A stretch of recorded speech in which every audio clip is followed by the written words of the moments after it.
168 election کی گہما گامی اس وقت ہم اوان مارک موجود ہیں.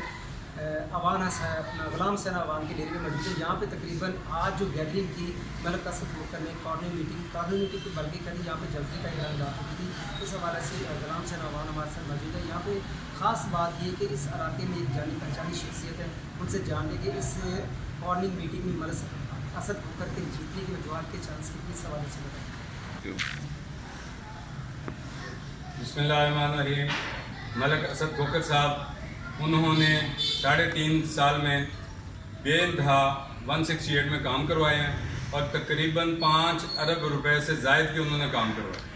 تو ہمیں اس کی وجہ سے وہ ایک ناڈارا آدمی ہے. اور سب سے بڑی بات یہ ہے کہ انہوں نے پاکستان کی بقا کے لیے, جب وہ ایک کامیاب منسٹر تھے, مضبوط منسٹر تھے, انہوں نے اپنی منسٹری کو چھوڑا اور اس کے بعد انہوں نے مسلم لیگ نون میں شمولیت اختیار کی. صرف اس وجہ سے کی کہ وہ عمران خان صاحب ایک صدارتی نظام کو لانا چاہ رہے تھے. پھر اگلے 15 سال کے لیے عمران خان صاحب نے یہاں پہ آل نال ہونا تھا اور جائز ناجائز فیصلے ہونے تھے جو کہ ملکی بقا کے لیے نقصان دہ تھے.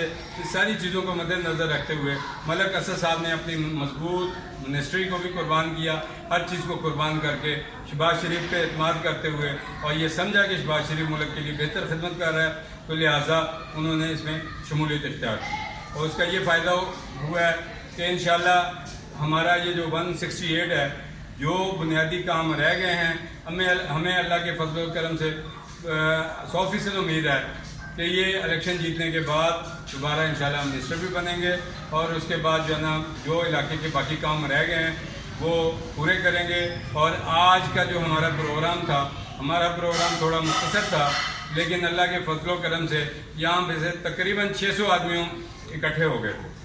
اور ملک صاحب نے ہمارے ساتھ یہ وعدہ کیا ہے کہ یہ جو آگے کا دور ہوگا یہ نوجوانوں کی نوکریوں کا دور ہوگا, ترقیاتی کام ختم ہو جائیں گے, نوکریوں کا دور چلے گا اور اس کے ساتھ ساتھ جو بھی کام ہوگا وہ انشاءاللہ باعزت طریقے سے بھرپور طریقے سے پورا ہو. جی بالکل, آپ نے دیکھا کہ 168 اس حلقے میں ضمنی الیکشن کے حوالے سے جو کارننگ میٹنگ الیکشن جاری ہے اور سیاسی پارٹیاں اپنا زور دکھا رہے ہیں, لیکن آج کی تقریب میں یہی دیکھا گیا ہے کہ میں نے پورے حلقے میں ایک وزٹ کیا اور ملک اسد بکر کے جو چاہنے والے ہیں